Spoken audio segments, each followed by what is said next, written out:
Politico just dropped a bombshell, and if you don't know what it means yet, you are going to feel it in your wallet before you understand it in the news.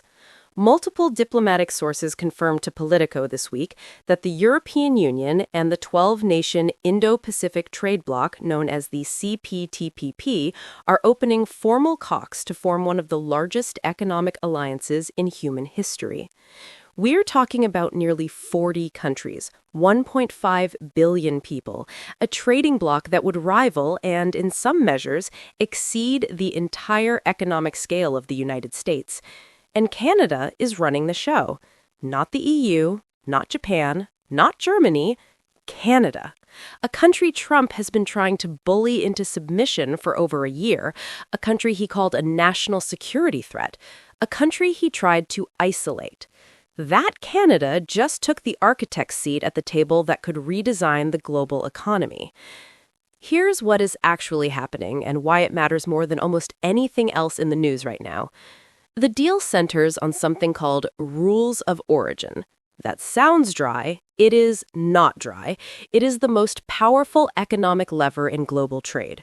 Rules of origin determine where a product is actually from, what percentage of its parts, its labor, its value must come from member countries before it qualifies for low or zero tariffs inside an alliance. Right now, the EU has its own rules. The CPTPP has its own rules. They don't talk to each other. A Canadian company selling to Europe and a Vietnamese company selling to Europe are playing different games under different rulebooks. What Carney's team is proposing is called cumulation, the harmonization of those rules. If this goes through, a product built with parts from Vietnam, assembled in Canada and shipped to Germany, gets treated as a member bloc product by everyone in the alliance. It moves freely, it moves cheaply, it moves without touching an American tariff wall. That is not just a trade deal. That is a new plumbing system for the global economy, one that routes around Washington. Now let's look at who is in this coalition. The CPTPP includes Canada, Japan, Australia, New Zealand, Mexico, Chile, Peru, Malaysia, Singapore, Vietnam, Brunei, and the United Kingdom, which joined in December 2024. Add the 27 nations of the European Union, and you now have a bloc that includes some of the most advanced manufacturing economies on Earth: Germany's industrial base, Japan's technology sector, Australia's critical minerals, Canada's energy and resources, Vietnam's electronics supply chains, Singapore's financial architecture. This is not a protest movement. This is a functioning economic superstructure, and it is being built right now, this month, with Canada dispatching senior envoys to Singapore and Brussels to assess momentum. A Canadian government official told Politico directly, "The work is definitely coming along." That is diplomatic language for, this is real, it is moving, and we are not waiting for permission from Washington. Now, here is the number Trump should be losing sleep over. The EU alone is America's largest trading partner. The two sides exchange more than $1 trillion in goods and services every year. The CPTPP countries collectively represent over 13% of global GDP. Together, an EU CPTPP integrated bloc would account for more than 40% of global trade flows. If even 5 to 10% of those trade flows start routing inside the bloc instead of through American-centered supply chains, that is hundreds of billions of dollars redirected. U.S. exporters face higher barriers. U.S. manufacturers lose preferred access.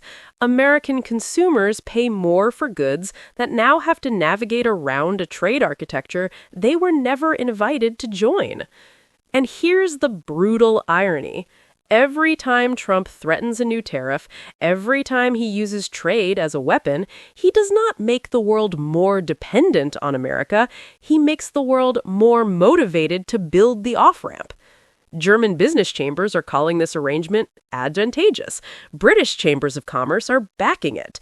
Japanese officials are signaling interest. EU insiders are described in the reporting as super keen. These are not idealists. These are industrialists, and they are moving their supply chains. So, what happens next? This is early stage. There's no signed agreement yet. Canada is not announcing a formal bloc tomorrow. What is happening is real and deliberate and strategic, but it is being done quietly. That is the point. Carney is not trying to win a news cycle. He is trying to build infrastructure, institutions, rules, systems that outlast any single presidency. By the time Washington fully understands what has been constructed, the concrete will already be dry. The question you have to sit with is this.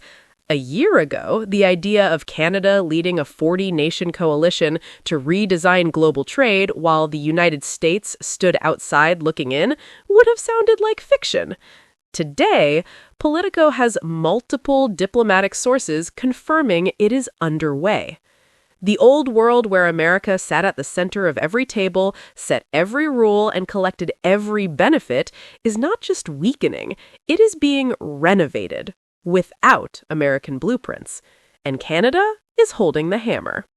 Stay watching, because by the time this becomes front-page news everywhere, the deal will already be done.